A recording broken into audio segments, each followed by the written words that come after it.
Branch Church hi Church Code cậu thằng pa ngài Church Code ni si lova chuan cậu thằng te pathian biak na thu ril le thu ril ngai thak na te pathian kan pol thin na mun poimo tak mai ani a tin cậu thằng pui tling din na tura rabi poimo tak ani a voina hian chutiang ang hun poimo mang theya cậu thằng ho te pathian in min thruai hi kan van nei le maya cậu thằng committee ten hun rei to takatangin pastor local to te troi om na le thanem ngai na rula tuna hian durtlang veng lai branch church hong turin hun rem chang tha pathian in min pe a he hun hi min ruai thenga pathian chu fakin omro se amen pathian chi bai ibu jong u pathian thu ingai thang o local ru lalpa choi mo in him takin izayang u kan in chan dam na lung pui choi mo in him takin I abang u lom thu sayin ama I kalang u khai fakna hla sa ama choi mo in lim takin o I chuang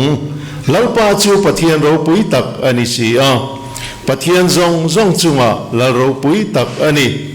ama kuta chuan leimun thuk tak te chu oma tlang chip sang tak te chu ata ani bok tuiphin ria thi ata ani a ama siam ani si a khomol po hi akut chuak ani o local ula chibai bukin ikunang ukhai lalpa min siam tu ma I thing triang u ani chu kan pathian ani a keini hi aran tlan nu munami le akuta beram hote kan ni si a pathian in athu man somro se amen itong triang u lalpa kan pathian kan lalpa Isu Krista thi sena zara chuan he khovela hian I ko ran idina van nun chu he khovela hian ti darzawa omna turte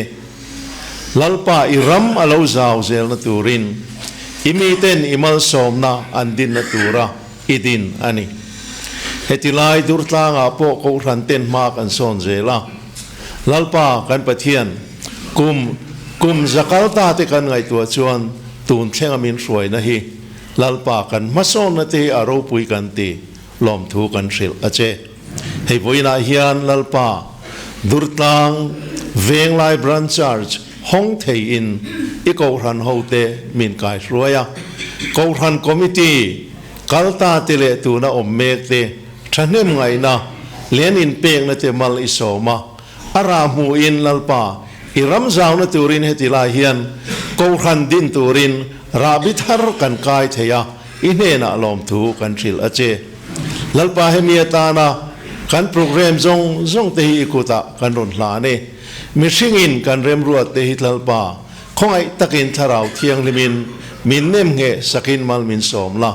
voina hian kan ji ngai oma he kan rong bol na hinangin min pom pui ani ti hrathia mai ko ran ho te min than puila chan vo nei tu zong te in pek na te anin bua sai na te le an rong bol na te imi te a iro pui nan mal so mang che chan dam tu la Isu Krista mingin kan di la che amen ne tu na chuan thu puan kan ngai thado na nga masa in kan bial ziak tu kan so manga kan bial ziak tu in una man zo hianin durtlang ko ran secretary kan som zui ngal don nia pathian suana in durtlang ko ran committee le durtlang bial chunga mi tena kan lo thir ngakhle taka kan thir durtlang venglai branch church hon na hun kan lo thleng ta voina hian durtlang venglai branch church hon na tel tura durtlang pastor bial chunga ko ran sang committee member te ko ran mi pui te le durtlang ko ran mi pui te baka bial pon ma tam te point local kanom nin kanan ria chung te zong te nen chuan kan lalpai so Krista mengin dutlang pastor bialin cibai kan buk cheu ani voina kan hun man dan tur hi program sit kan dong theu nangin hanti bel zeu ngai a oma min hriat thiam kan nge na chu chung te oma wang chuan kan program kha kim changin he kan han puang anga a hun te a mun te ka chu kan hriat chin sa ani a kanin khom brancha chhona in khom in kai hloi tu hi pastor mal som dong liana durtlang bial tu pastor ania ti chuan trong trai bible chiar ti te tin apostol thurin chiar rol tin ya apostol thurin ai hi engamo hlabu keng rem chang lo te kanom takin ti in kan program sheet nunglama khan apostol creed apostol thurin chiar chu atura kha kan handa tel ani chu kan lo hria lo takin tin hla kan sanga chumi do ta chuan chanchin sai ti nia hei hi durtlang venglai branch church lo pian chu adan tlang pui upa vi thang dai lova durtlang hena tang kan ngai thanga chumi do ta chuan branch church honna kanin khom hroi tu na neyanga branch church honna ti dot chia khan trong trai na ti nia chu chu upa h la than thanga bial chairman in amang don ani chumi do ta chuan zaipol kan ngai thanga durtlang pastor bial zaipol tin branch church din mun le ati thei chin kanin khom hroi tu ron soyanga chumi do ta chuan branch church a kum sang ni le som ni le pali chunga rongbol tu turte hriatir na hun puan na hun kan manganga thucha kanin khom hroi tu hena tring kan ngai tha anga tin zaipol durtlang ko than zaipol kan ngai tha anga hla kan saho lenga ban na mal somna hi mal somna min tin turin ren al ming thanga kan be seidon ani program sita khan in chutel chelo nain tin in khom bana hian voine helai muna branch church honna in khom zong zong te tan thingpui le me bos sai ania in khom zong zong te thingpui roi kil turin kanin soma kanin be sei kanin ngen ani kum thar kan lu chuang kaya durtlang pastor bialin machop engemo bial huwa pa program kan man tur te a oma chung te chu in hriat tirna rem chang ni na langa chu wang chuan kan han puang tel lok ange naktuk pathian ni zan in khom hi hetuna kan in khom en hroi tu kan pastor nila helo pension ta a bial huwa pin ama tha na in khom kan mangdon ani zandar kule achan veya tran ani anga amuna tan du tlang ko san biak in ani yang kanin khomen hroi turin upa h lal than thanga bial chairman ani anga pastor thana thu chale trong trai sakna nei turin upa ar vanal de kadur tlang thana thilpek hlan ani anga bial zai pol pathian fakna hla sa turin kan be sei bok ani tin pastor mal somdong lian nen tangin thu cha kan ngai kha anga kanin khom mal somna min tin turin reverend biro pianga durtlang ani yang naktuk zan pastor thana in khoma hian ko san mi puite bial chung ko san mi puite le ko san hroi tu te tam thiang ber tel turin kanin be sei ani tin apathian ni le january ni somle pali cholni le peklom turki chonnu dar kharle chan ve hi durtlang belin pastor thar kan nei chumi da nge na in khom chu man tur ania january ni somle pali pathian ni chonu in khom chonu dar kharle chan ve ya in khom tran ani anga amuna tan durtlang ko ran biak in ani yang da nge in khom hroi tu tur hian reverend jh zaikima leitan bial tu pastor ani anga pastor chanchin soi upasil than tlonga bial jak tu senior dong song tu upa h la than thanga bial chairman chon da nge na hun man ani anga bial jai pol ten pathian fakna hla an sa anga fuina le du sakna hroi tu hena tangin kan ngai kha anga tin thu soi dutlang pastor bial pastor thartur pastor gospel thanmoi hena tangin kan ngai kha anga pastor thar lom na le trong trai sakna hun mang turin upa ar lal biak liana bial chairman elect ani anga chumi ta chuan ban na mal som trong trai na hin kanin khom kan tin don ani leivoinia pathian in hun thatak mai min pe a venglai branch church honna hin khom ti kan lo mang thei ta hi หลอมอมาวันนี้บรันชาร์สคนน่าโลกัลซงเตดุดลางกุศลคอมมิตี้เดจวนจีไปอันบุกเจ้าวะคุณชัตักไม่มังเทตัวระปะเทียนิน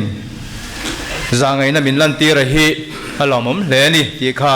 เทงตัวกุศลน้ำมันจังยินอันใส่ตัวที่โปรแกรมละมาเตะจีบบุกนั่งขัดจูกันเบียลเจียกตุนนั่นติดต่อกันตีนั่นต่อระวังเวียงไล่บรันสตาร์สเราดิ้งโดนตัวกุศลอินเรียลบอลดันอันมาดีพอลติดต่อตัวอันนี้นั่นซุ่งินอันโปรแกรมมาซาอันเรียลมากันเรากุศลคอมพิวเตอร์เราเรียลมันมางานไม่ตัวอินคอมโปรแกรมจันนินเละนักตุกฮีหันตาหลังไตละฮัตโอเมจันนินอินคอมเฮตรงใจอินคอมมาหุ่นมันตัวนี้อ่ะจันตูปูละเริ่มกลัวงอ่ะอันนี้อังนักตุกจะมาซันเดย์สคูลเฮมิงเสียกนะหุ่นตานมังงะจันนูเฮรองบอลตูอินลันทาร์นะหุ่นตานมันตัวนี้อ่ะ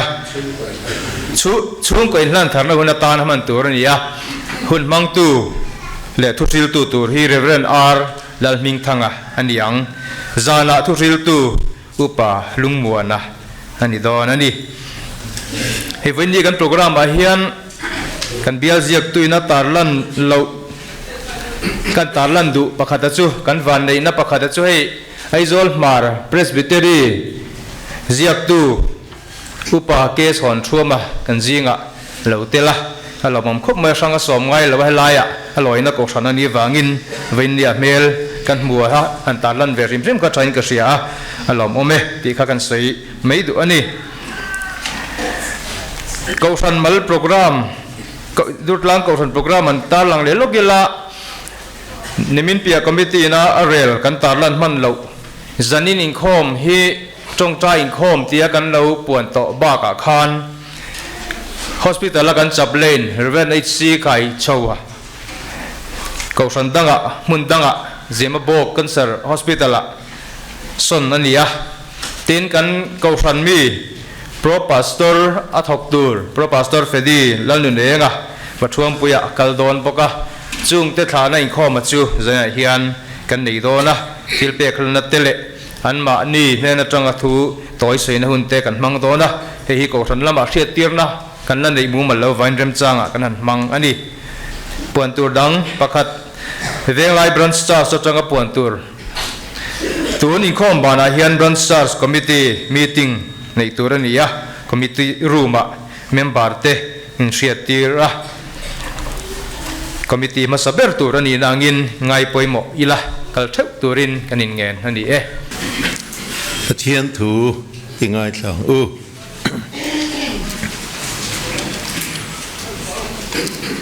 FSC bung ni chang som pakwa changa chang som ni pani chati chuan tuna mi khwal le mi cham mai in ni to lowa mi thiang him te nen chuan tul khat le pathian chung te in ni ta jok ani Krista Isu ngai chu akila lungpoi mo ber ni in tirko te le zol nei te lungphum chunga sak in ni ya ama chuan lungrem rang theu lungrem rang theu te rem taka chuk tu in lalpa chuan biak in thiang lima achang zel thina nangni po ama chuan tharawa pathian omna tura rem khom in ni amen le tuna chuan kan zain kan dinga Christian labu number zanga somnga pakhatna apostol te thurin kha kan chiar chuak dona kan chiar chu zo hian lalpa tong trai na in kan tong trai ho zui ngal don nia kim ti the pa pathian leile van siam tu chu karing afa kamal Isua Krista kan lalpa karinga ani chu tharau thiang limin apa tira anula lain marin athinga pontia pilatan nasatakin atuar tira ken bein a oma atita a Phumin aum ta miti khwa an azukala nithum nia miti zingata alo tho le a vanan alon chou le a en kim ti thei pa pathian ding lama ahan chuta a chuta trangin alo chuk le ang mithi le minung ro rel sakturin tin tharau thiang lim karinga mi zong zong tan ko han thiang lim om hi karinga mi thiang lim ho in pol khom hi karinga sual ngai dam na karing tak satho le na karinga satwa na nun na ne amen lalpa trong trai na pangin ki trong trai uang u kan pa wa na mi in ming zaum ro se i ram lo thleng ro se i du zo wa na an tiang in leyamin ti ro se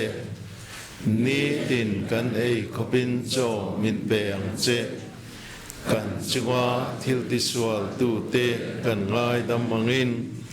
nang poin kan thil ti sual ngai dam mang che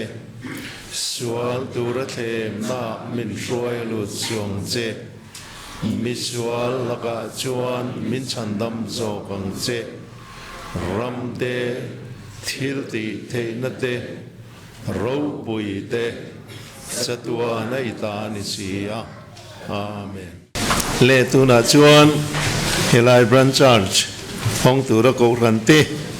in bua sai chau dan te le chan chin tang pui min thria ti turin upavi thang dai lova dur tlang kan so manga ani hi tu nu na hian hemi chan chin soi tu ra kan han ti na chan po nikum lama ko ran ziak tu ania khang hun lai chan chin vel kha e soi turin ko ran committee arua da tu ni tu na hian ani hi ron ding don ani ilo so mang u pole hei voin hun poi mo taka helai veng lai branch church lo din na tura koshan committee na ma lo lak le ruwa man na alo nei voin kan thlen thei na tura koshan hoina i rem ma lo ruwa dan te committee na lo kalpui dan thil chip chiar lutuk lovin i kan han soidon ani a tian bulan chan ni la kan ko ran committee kan try to masaten helai veng lai a hian eng tikni a mo chuan ko san din na la chu lang ti ngai to na nin helai hun hi kum sang ni pali september ri ta khan pulam thang an na changin cheng noi ni le singa in alo le ya chu pulam ram le chu a zau zo hi square meter za sari som pasari point pakhat pakwa ania ten tun noa ni kum maya khan hemi kan bekin mun kom chaklam helai phei hi kilai bekin kom chakami pulal bek nia ne na changkian leilea a zau zo hi square meter za somli pariat point pali pariat ni in chu chu ni kum oktoba ni somni sang ni somni pania khan cheng nuai som le panga in ale bel le a te chuan kan biak in mun he apum puya zaw zong chu square meter zriat sumruk panga point paruk pasari lai aloni ta ani kha kha helaya biak in mun kan nei dan chung chang ni sela te chuan na local chova government committee in biak in helai muna hian din ni sela koran mi te kan pun le kan than zel dan in vekin sak thoi angai don ani ti in ngai to na ania chu chu ne kum top lam committee a khan koran committee hian o sani som pakwa kum top lama khan sani som ni kum bul lama chuan vekin sakna hi tran ni sela chumi tan chuan koran pui pa ten ruam man narun nei sela building committee turte rot na ron siam selati in arela te chuan ko ran pui paten chu ko ran committee thu chu bo zuin November ni som ni pasari sang ni som pakwa khan tiang hian building committee tu ruang am an dina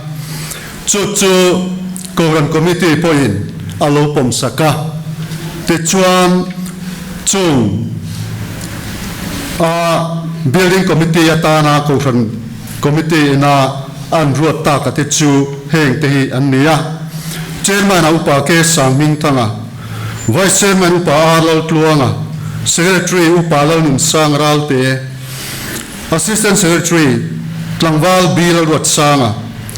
treasurer upa lal biak kima finance secretary upa arlal biak liana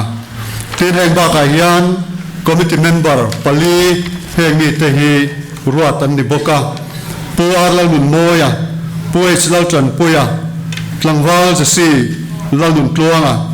upa lal biak fima ani ba ka hian koran chairman le koran ziak tu hi ex officio atan ruatan li a te chuan he committee ku ta hian koran committee chuan biak in sak na hi pumpulu minom se ti in arela helai mai ni lovin em so ka veng lama biak in sak he ruaman a omboka arwal zela biak in sakikal puyen a sakdan tuwa te na sen so thua po inang tlang takin kalzel ni selati in tiang chuan koran committee in building kuta he mo purna hi ada a ti chuan voinia kan mu thei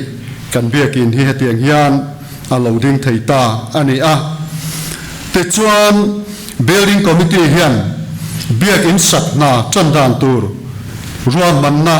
anneya committee massa berhi January ni som paruk sami som ni ninga ni zana khan an thua ti chuan biak in mun hi lai angai do na alai dan turte ni setin January ni som pasari sang som ni khan zingkara in ania chunua chuan biak in mun lai tran thei turin ruaman na siama chumi ko than tla tak tak mai na mun ma te ti fai angai do na ti in ko ran na tlang te ko vani a hela hian kan an soitel du chu hetia biak in satura kan in ruam man le kan chet vel na zong zong a hian em so ka venga kan biak in sak te den kwan heng hi akal kop zel ani ti kha kan an soitel le zok ani te chuan he mi biak in muntura ko ran ina ku ta thlak nam hossa bera chu February ni thum sang ni som ni thole ni kha nin he mini a hian natlang mi za chuang zet kan thok chuak ani biak in sak na kan chan dana hi hetiang hi ani a kan soita ka nga building committee ma an lak chho zela helai hun lai tu tur hi an tapa ti chuan chan marimi pula chakima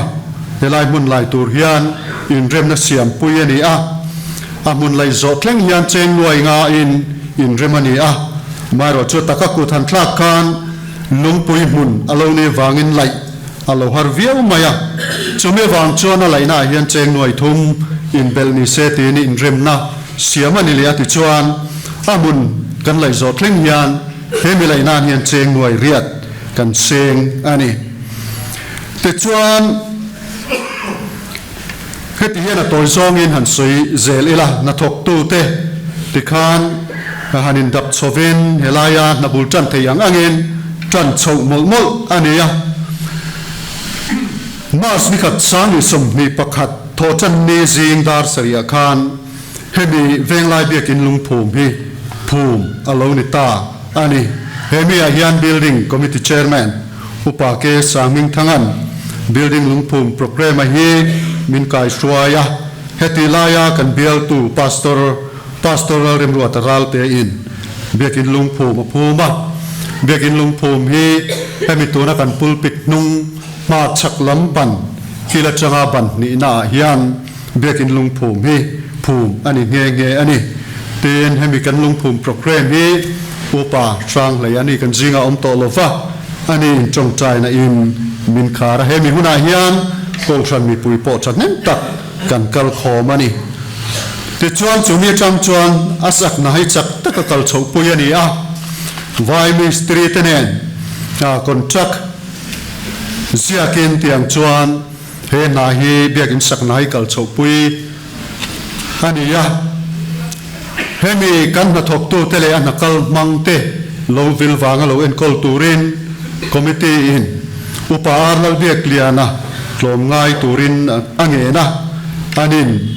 tlom ngai in he na hi tokin atop thlengin thanim ngai takin helai na thok vil van na hi a thok ani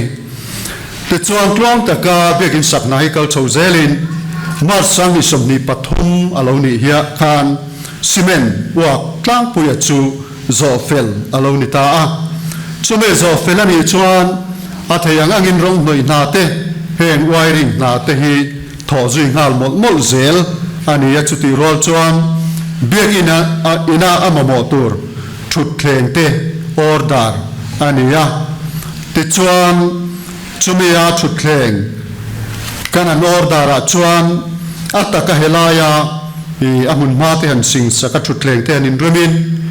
a kan la phang deuh don nia in thriat wangin tun na ya thut thleng te hi order bel le nia ti chuan be in thunga hian thut thleng final e chan ve se hi paruk huna nia fit sari a se hi som hi paruk le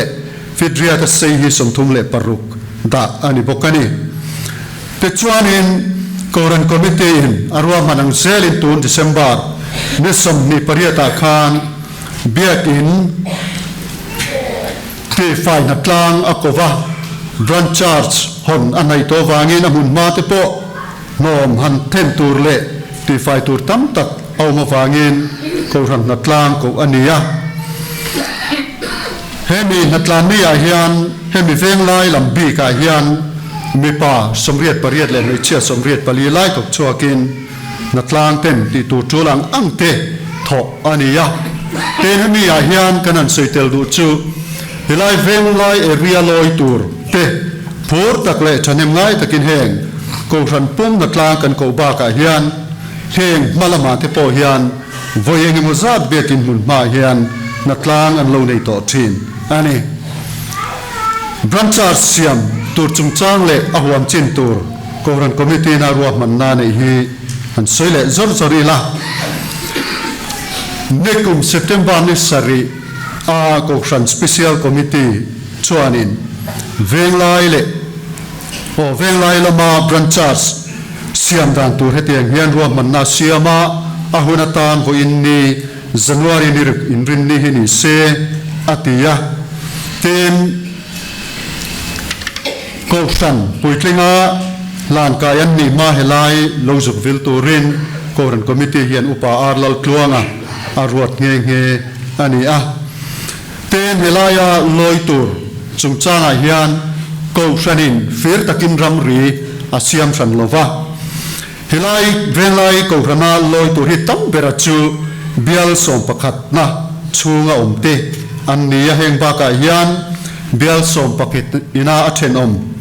bial som na le bial ina chunga mi te po an mani du danang zelin venlai lama loi du zo kan ni poin antan zalen na siam ni seti in chutiang chuan a area tura po hi ko ran committee in a ruaman ani pen hemi biakina loi tur zat taka hi chiang taka riat alahara ataka han loi ani ma chuan hetia han landan maya beiseina chuan chung ko zavel loi thei tura ngai ni a ta chuan dan zo kim hi zani achanga zani somnga vel konan mi zong song hi zathum somnga borvel zali te po hantling thei tura ngai anni biakin chungchang biakin hi adung lam fit somriat awang lam fit somli pakhat ni in area pumpui hi square feet sang thum zani somriat ani a ti chuan ground floor baka floor panni oma kanom na hi floor ni na ni in kanom na nuaya kwan Sunday school hall floor first floor a oma khulaya kwan naupang department te akiman in khom theina turin ruaman ania ten ground floor khu parking le tui khwa omna tura ruaman ni in helahi ko san hall tur alanianga nakina ko san ten achunga khian bekin tak tak tura chun la satura tipo kan nga ya ti chuan hei mi bekin floor tina hian in thiarna thatak siam ani veka ten khang Sunday school hall tur kan tia po khan nau pang te thut thleng tur te zirtir tu do kan le cher tur te tiang khan en kim pe fel sa veka da ania te mi kan omna kan pulpit nung lama hian committee room siam ani bokata chuan chair somni le do kan somni le steel al mai ra te da ani bokani ten hai helai bekin han loi dan tur thua hian kan thiat angin kong pui lam chu kho selesi zuang tui rot khu ommaya hemi bekin kom char lama tang khian step lian thathakin aron poten hemi bekin malam achim lama son solai tang son bekin hinuam taka lir theile ram te poa loi thei tura ruaman nahi siam ani nge ani te chuan ko san hetianga loin khom san ton ta ka chuan momo sang an nei dona ti in khang kan han soita room sang a thil kan han da te pialama khan ko san momo zual pui chu ko ran committee ngai tu ngal vek ni sela ati ti chuan bekin dar turte sacrament tre hi som leani a tre khata hian no som li zel da theini in hemi tre hi kan soyang khan som leani atin sacrament no hi zali ten kwang nu fa te pulpit bible mai chama mi tur le pulpit mi tur te le ani boka tin tholom khon na tur te Sunday school zir lai bu te register book tele station race sang kan soi vek seng lovanga tiang te kha ko san hetianga in khom sang bram church ina amamo ngal mai tura kha in kim da fel ania ten heng ba ka hian koran committee chuan velai bram church saloding tur hi cheng nuai nga in a in dan bok ani te chuan hemi biak in sakna na kan sum lam chung chang thua hi toy te in han soi leila sinat atangin hemi biak in sakna tur hian chan puina kan donga ten chung ba ka chuan ko sanin lon ala boka helai hian china kan han soi to ang khan helam chau han soi theilo na chin aom thina em so ka veng lama biak in kan saknen kal ko preng ania te chuan chu mi biak in pani saknan tan chuan sum kan bu zong a hi cheng loi zali panga siriat sang kha zaruk somriat pariat ania hemi veng lai ko ran biak in tun thlenga kan din mun kan thlen na turata na poisa kan sen zong song chu noi zani somthum panga sang ruk zariat somriat le paruk ani toy te in lom thu soina han nei zui lokelangin kan soyangin hetiang a helai bran church loading tura ko san try to ten ngai to na thui tak nein ruaman na an lo siama ati lotling tu pathian in voin thlingin min thruaya chunga chuan lom thu kan soyani ten ko ran ta na ni chuan ti in pu lam thangale chung kwa te pulal biak ni aten an ramphal takin ko san min leitira ten heng ba ka hian helai aloi tur ani tu de bi ka kan ngai etiang bial som pakhan na chunga mi te an phura chane man ngaya an theyang tokin biakin sakna ni thok tu te fin choin tiang chuan changkai takin an lo chevereng boka ten heng ba ka hian ko ran mi chanem ngai trong trai na biakin kan sak mek lam reng tu te kan nei boka chung zong song chunga chuan lom thu kan an soi boka tin bial standing committee chunga po lom thu kan soi ani branchers din kan du thu te kan thlena an ni thu top nei tu an ni a an nin kan du na te tiang hian min ti lo tin saken ruaman na fel tak min siam sakatun hi kan thleng thei ani a bial standing committee chunga po lom thu kan soi boka ten mi mal ming te po han lam ila swal lo tura ngai ila Reverend Ar Thang Vunga nupui ani Reverend Ar Thang Vunga hi boral to kan zinga to lova pilal fanzawi te chung kwa in an pa Reverend Ar Thang Vunga hriat ring nan ti in helai biak in pulpit atan le soka veng pulpit siam na turin cheng noi som thum lai ko noi thum lai ko han committee a an ron thoa an chunga lom thu kan soya ten hemi ba ka hian kan building committee member kan han lamrik tak tlangwal jasilal nun tluanga ani hi kan architect ani ngal boka ani hian heng kan biak in sak natura plan zong zong helam mai ne lovin em chuak aveng lam te po ni vekin tiang chuan na bul tran natura trul le hemi kan biak in pian mang tur te ni phung tur zong song hi min duan sak feka te chuan chumi atana consultation fee cheng nuai tam tak man ni tur kha ko santan ti in ani in chunga fee on tur zong zong a chu ko santan ani awangin lalovin tiang chuan athonin min ti sak boka chunga kan lom ble ni tin voina helai branch church honna local ko ran mi pui zong song te zawai chunga lom thu kan soya tin kan thalai lam te traffic lam lo boy pui tur te thing pui min lo lum sak tur te in ko ran committee in ruatan ni angin thata kan chan vo an ron ti awang po in lom thu kan soi bok kani hetuna chuan branch church honna hun kan mang don anga honna hun kan man zo a hian bialzai polte pathian fakna la satorin kan so manga an sak zo hian kan bial chairman upa h lal than thanga tong trai turin kan som zui ngal don ani kan zain ilodinga lalpa isu krista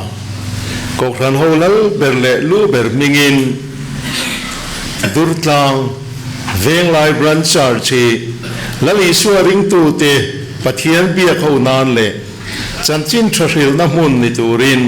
ka hunge pathian eng kim ti the chuan he branch church shuai zel sila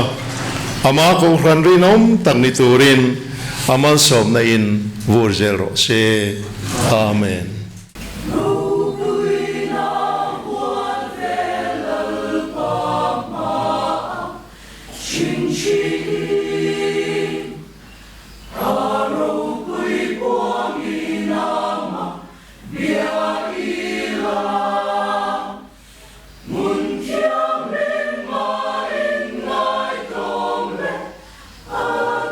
Hãy subscribe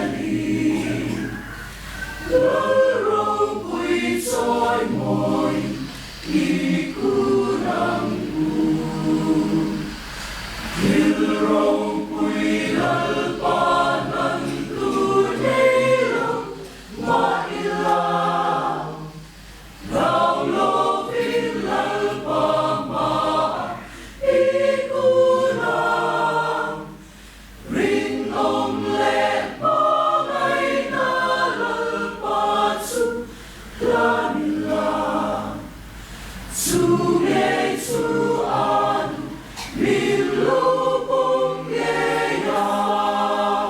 kênh Ghiền Mì Gõ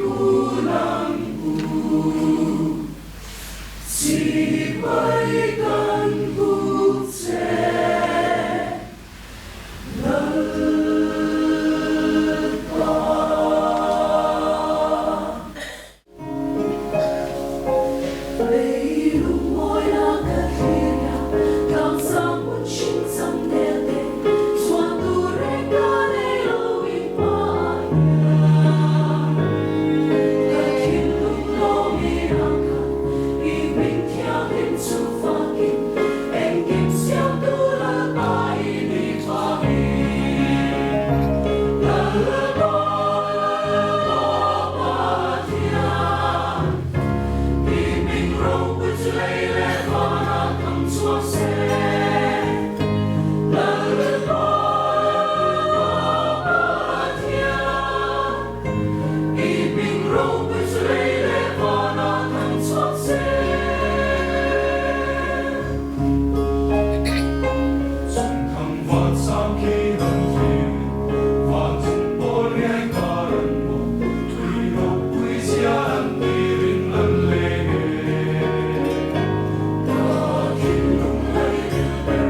lalpa kan pathian kan pa du takwanami ifapa Isu Krista thisenin khovela kosani dina lal tele rorel tu tele thunei tu ten ti bo tumin nasatakin beima sela Isu Krista lungpui chungain ngatlat anyawangin khovel thil ti theinai ni kosan te ti bo theilo khovela kosan alo chang zela alo dar zau zela lalpa voinia hian durtlang venglai branchars durtlang kosan atanga hon theyaum hi lalpa kan lom em voinia hian inena lom thu kan thila che he kosan hinangin ti sang lian sel la ti puitling zel la kan duwa lalpa rongbol tu tura ruat kosan committee tele kosan committee nuai ko peng sang te lalpa ti chakat kharau thiang li mai thuam zel tur point voin ni a hian kan dil saka tin lalpa he branchar si helai aloi tu zong kosan te thina lusun te damlo tele merthei te milungai ta tan chol ha dam na mun ni sela kan due tin lalpa he munai kosan tin an mano eng kim ine na an ron thlen te nangin ngai thak sak thin la nangin changang che he kosan hilalpa nangin kai suai zela pui zela kosan pui ting tak aloni thuai theina turin kharau thiang limin nangin puin kai suai zelang che lali suam hingin chung chukan dile amen. Hey, branch church kanin hong felta branch church hi atilam kan soyang khan ko khan puitling lo din na tura rabi boy mo tak mai ani ko khan ho ten lali suwa ring tu ten pathian kan bia kho na tur chan chin tha shil na mun tura buat sai ani chu wang chuanin branch church hi in khom thua te Sunday school le ko khan in chia na chung changa te Christian thalai pol ko khan mei chia pavalai thlengin ko khan pangai kalda nangin an mani an kal ve tin thilpek te po sinota bial in khom bial kal tangin branchar chian an thelut ve to thin don ani serle sang ko ran serle sang thua ero bial ain kol tu ko ran kal tangin bial pui pa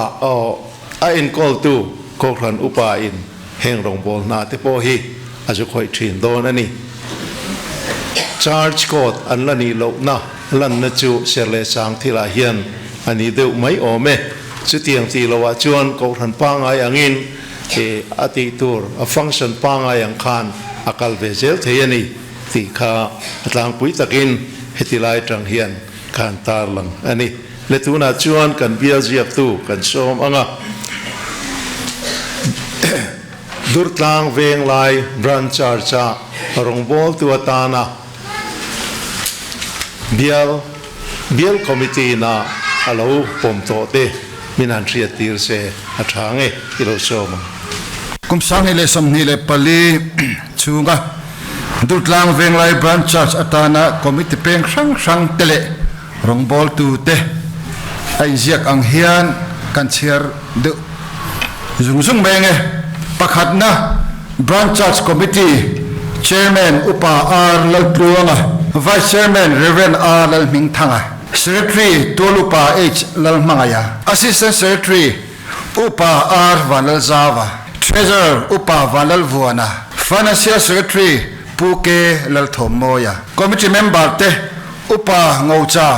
อุปาลุงมัวนะปูเอชลจันปุยาปูอาร์เกวันลริงาปูอาร์ลทันเลียนะเฟลสิบครั้งช่วยตัวเตเอนะกษันไม่เชื่อ Chairman ปีนูบวง Vice Chairman ปีลเรมตลวง Secretary ปีลสังโมย Assistant Secretary ปีลนุนจัน Treasurer ปีซีเบียกทันสาง Financial Secretary ปีลเอ็นโกลี Christian ทลายโปช่วยตัวเตLeader กลังวาลอาร์ลลมปุยา Assistant Leader กลังวาลปีซีมัลสมกิมา Secretary กลังวาลลเรมตลวง Assistant Secretary กลังวาลลเลียนสาง Treasurer นุลาลลเบียกซามี Financial Secretary นุลาเอลิซาเบธลเรมโรติกษันปวลายปูช่วยตัวเต Chairman ปูลลเบียกนุง Vice Chairman ปูซีหัวกุง Secretary ปูวีเอลมัลโซมา Assistant Secretary ปูวันลสาง Treasurer ปูโจทันสาง Finance Secretary ปูลนุนโมยา Finance Committee Chairman ตานอุปาวันลลวัวนะ Secretary ตานปูเอชลตันปุยา Ramthar Committee Chairman ปูอาร์ลทันเลียนะ Secretary ปูลลเบียกซัวละ Assistant Secretary ปูลเรมตลวง Treasurer ปีเรมดิงปุย Finance Secretary ปูเจมส์ลลหิมเลียนะ Sunday School ปุยป้าตูร์เต Superintendent Reverend R ลลมิงทัง Assistant Superintendent ปูอาร์เกวันลลริง Secretary ปูโจทันสาง Assistant Secretary ปูโรทังเลียนะปุยลิง Sunday School จิตติตูตูร์เตอันเต็มอันตำดุตุกโลจวันจะเชียร์เวกมายังปูวีมันเลียนะปูเอชลลเบียกะปูลลเบียกนุงะปูวีเอลมัลโซมาปูลลเบียกซัวละปูวันลสางะปูลลนุนโมยะปิช่างซิงปินูบวงPPC เบียกทันสางเลยปีบีเริมตลวงเตอันนี้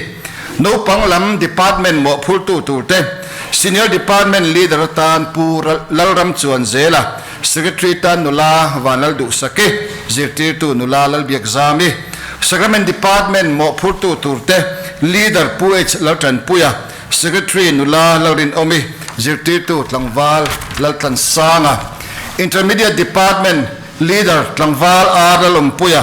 Secretary นุลาลลมอมิเจติตูนุลาลลมังไอซัวลี Junior Department Leader ปีลสังโมย Secretary ตลังวาล VL นุลาอันยังจุ่มบอกให้ชุดโซลไม่เท VL ลมซัวลีเจติตูนุลาทันจามเลียนี่ Primary Department Leader ปูเจมส์ลลหิมเลียนะ Secretary นุลา PC ลลมังไอซัวลีเจติตูนุลาลลมัลโซมี Beginner Department Leader ปีลลอินโกลี Secretary นุลาลลเบียกเลียนี่เจติตูปีลลเชียดปุยข้างมีแต่ข้าอันนี้ประเทียนถูจะตัวเตะที่ไรจังเฮียนหันตาหลังโดนอีละให้ branch charge เตะกันหันอมเทกรันทันเซลนะอันนี้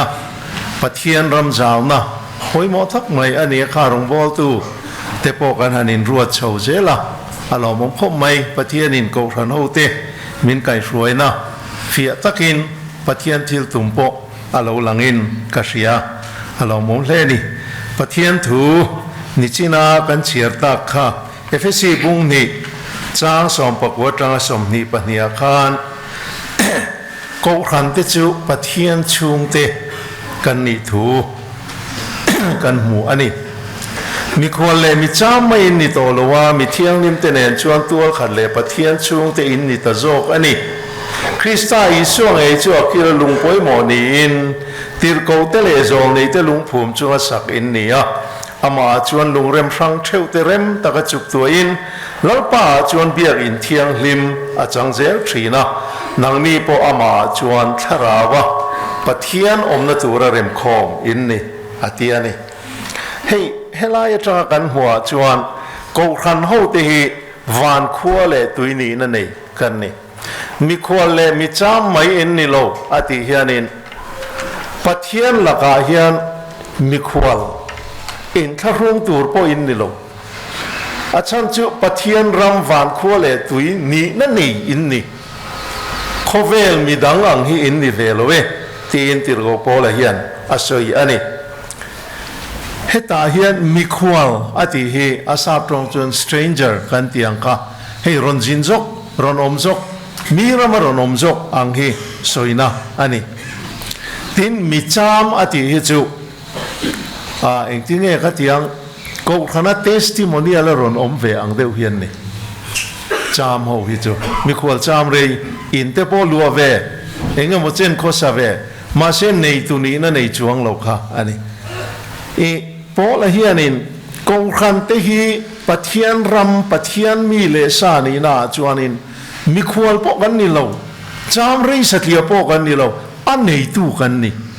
ti in asoya ni krista chuan pathian thi sen zom pui achung te kan ni adik tak chuan krista chuan pathianin a hring cheu ti in pola chuan asoya ni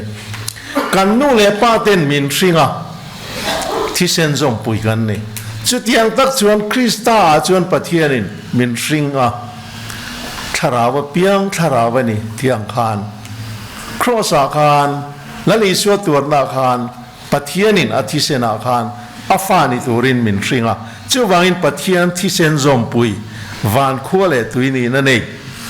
kan ni a chu wangin pathian hi nel taka apula hian ngam pa le thamuang taka om tur te chu ko ran ho hi kan ni midang an ni lo keima ni ko ran ho hi kan ni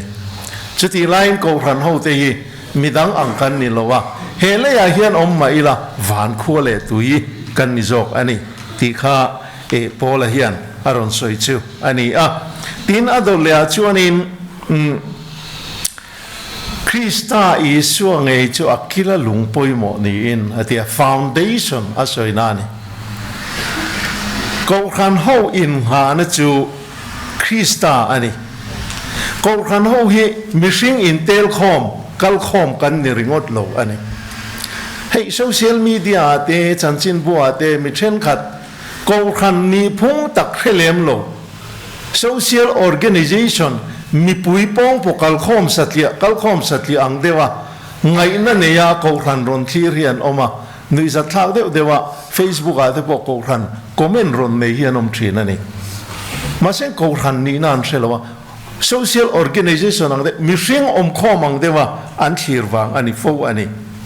ma sen ko khan chu tiang chu kan ni lo tin aw to jara khan asoi chu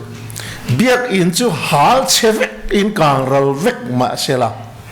ko khan ho in khom chu dan thei ani lo atian chu mi om zia chu mun kan ne wanga in khom kan ni lo ko khan he ko khan kan ne wanga mun hi nei chau zo kan ni chu riat reng tu ra ni kan biak in ro pui na te ko khan ro pui na ni san pa lo ko khan aro pui wangin biak in kha alo ro pui ve mai zo ka ni biak in kan ne wanga ko khan hi ko khan ni kan ni lo ko khan kan ne wanga biak in hi chu samai chau kan ni chu wangin bi pathian biak hi apra a ko khan chu ko khan ani na hi biak in ain amasa ni chu ko khan ho hian kan threng tur ani ko khan dang ne na kan in khai khin na tur po biak in lam ni lovin kan tharau bi na te hi ni se thamot mai pathian thu kan oi na chin te hi ni se la a thakop mai hetiang assets le facility infrastructure kan nei te hi chu khowela kan om chu kan man ruam mai ani kan ni na keng tu ni lo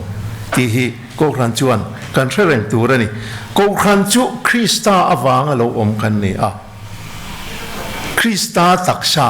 kan ni isua ring tu te in pol khomi ko khan chu kan ni kan in pol khom na taka kha kan in pum khan na taka kha krista awang ani tur ani thil dang awang ani chuan ko khan khan ani na a lo ret ang krista awanga ko khan chu in pum khat kan ni tin ko khan in nga na hi thil dang ani lo lal isua le athua ani ko san ro pui na ko khan ro pui na lo lan na chu lal isua arin na le athua oi na hian ko khan ro pui na chu a om ani chu a in nga na ni tlat awang ani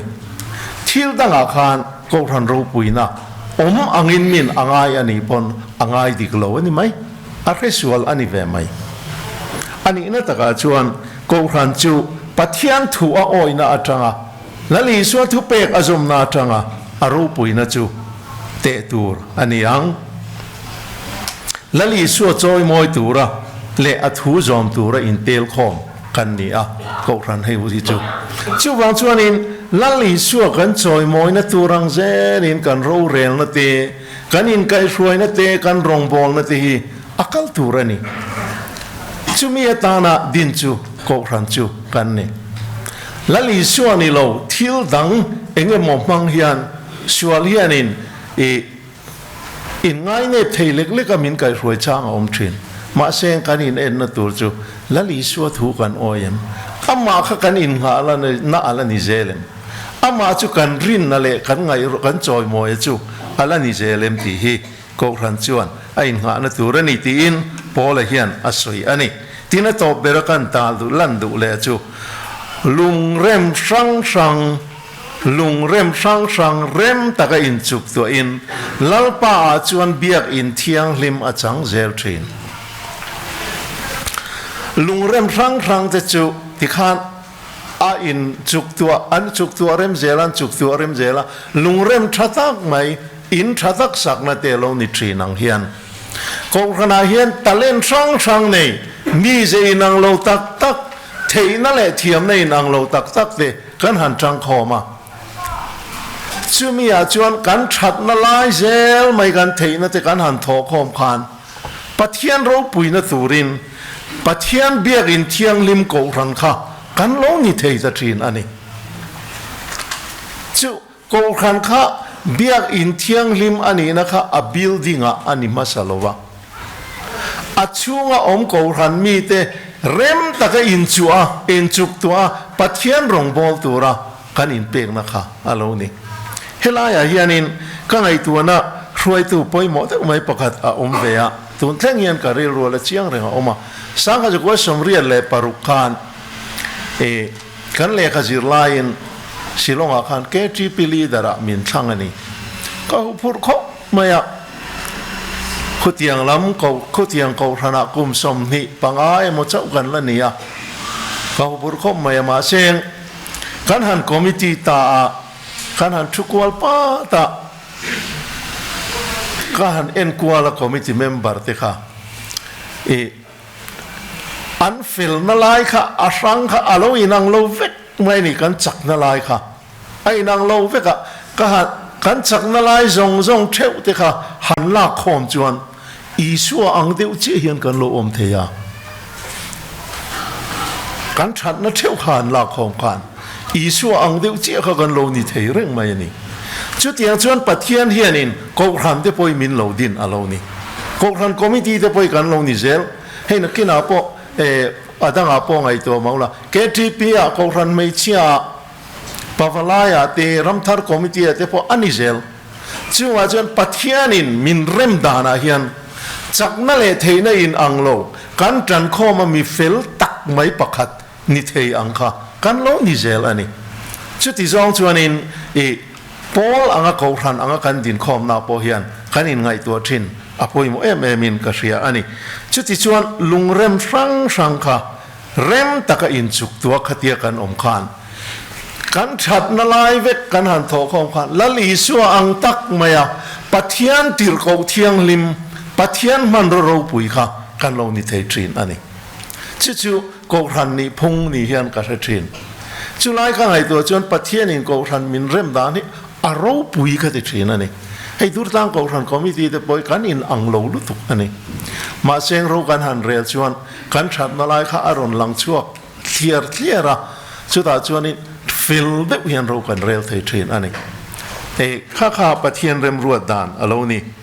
chu ko ran au in pum khan na po ani voina hian hei atlang kom na kan soi du chu dur tang veng lai branch church kan hong ta pathian khongai na in tharau thiang lim tran pui na in voina in kan hong ta ani hetilai loi tur te po hi tu te ne moi nin khai kin chuan te po in ti mai the tin man ruale infrastructure vel po duangin kan la nei lo kan la pachia po kan ti ni mai the ma seng kan hausak na chu Krista ani he ko khan din in nga na hi chu lali suwa ani a building le facility chu lali suwa din ko khan kan om wanga om ve chau ani ti hi ngai tu ni kha chuan ma son zelang ko khan te Krista kan in pum khan na ang chin zela khan ma son zel don ani chu wang chuan in voina lali su Krista thi sena din ko khan hetilaya kan thang zel hi aro pui ani chu ko khan ro pui tak van ne na in zom chu a thang zelanga kum som di som thum akal chuan helaya thang hianin ko khan thar dang po ala piang zelanga fa kan la thing zelanga he khovela lali suala ram lo zau zel natura a foundation poi mo kha atan khan ke ni po hi kan lo ding tan ani ti e I thar zelang o ko khan chu pathian chung te kan ni a kan in nga na bo pathian lali su Krista le athi sen chu ani pathian in athu mal song ro se amen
กันลัลไปสุคริสตาคงไงนั่นแหละชัดนะ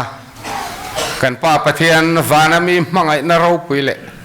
ถ้าเราเที่ยงลิมปอลนะอมปุยนะดมตักเจอดุดลางเฟงไลบรันชาร์ชินะหัวมชูงะก็รันมีจงเนี่ยนะเละอินซานเนี่ยนะเฮียนตัวนั่นแหละจะตัวนี้ลมเจรอสเซอาเมน